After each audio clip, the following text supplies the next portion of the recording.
People have emailed me what would be a list of books to have on hand. We could have like a very, very long video on this because if you saw the library I have, at times it can be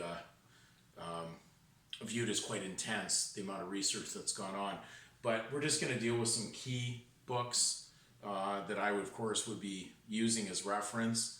At the top of the list, if you're dealing with the solid book to be going out, I'd be having a good solid version of the King James 1611 Bible on hand. I have read out numerous times from the New American Standard, which is what the Gideons hand out as a Bible.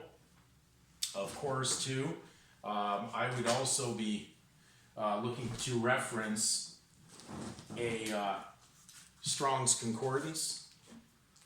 So this would give you at least an ability to go in and research where the words were researched from. So if you're dealing with the King James Bible, of course, what we call the Old Testament or the Old Covenant Scriptures, we'd be able to reference the Hebrew and where the words came from that we translated into English. So definitely a Strong's Exhaustive Concordance would be a good read. If we're dealing with other matters, like if we're dealing with things on law, there's a need to actually have those probably at a limit, because you could just get overwhelmed with the amount of law dictionaries out there. I have referenced out of Black's Law 4th. You'll also see I've referenced out of Black's Law 10th current edition. I've used Osborne's Concise Law Dictionary. Beyond that, in some cases you could have something current in your country that could be dealing with laws that are more referenced towards the individual country you're associated with. So the Dictionary of Canadian Law I've used, and I've made quite a few references out of that because of the location where I'm basically at the moment. And then basically we're dealing with dictionaries on language. So at the primary end, I'd be at Samuel Johnson's Dictionary, 1st edition, 1755. I have read out of Samuel Johnson's dictionary that is excerpts. This has not got everything, of course, but it's got some key ones. You can reference this online, but it's just a more of a portion of the dictionary taken out from the original 1st edition.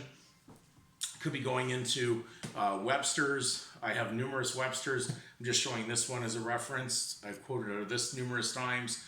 New World of American English, the 3rd college edition Webster's, but I have old Webster's. I have the 1828, and then I have ones that have ranged from there on in because they may change from year to year.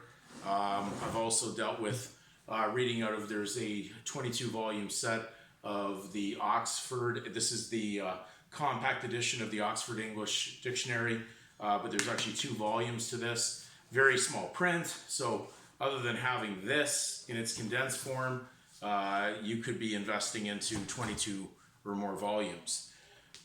If we're just dealing with commentaries on the Bible, there's Barnes' commentary, there's Matthew Henry's commentary on the King James Bible, first commentary pretty much that I've referenced in a lot of the videos.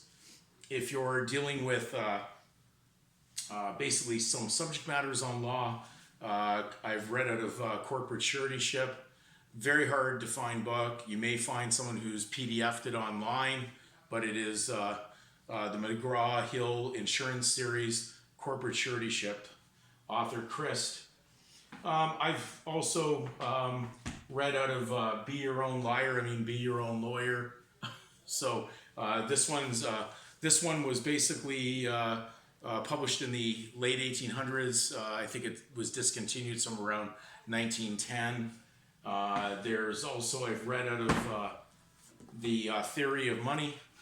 So this is an older book, but it was printed in English out of German in the 1970s. And then we've got, I've actually quoted out of this book. It's a good book in reference to the historical time around the early following of Christianity and what happened with the early Christians. And it's written by John MacArthur, Slave. Again, I'm only referencing these because they have material within them, so I'm not advocating that these books are infallible, other than I would stay with the Bible as your sole source. So hopefully you can see this is just a small array. There's also the Laws of England. I have a complete set of that. We can go on and on and on. I probably don't even have enough area just to even show you these right now and not make the video go too crazy.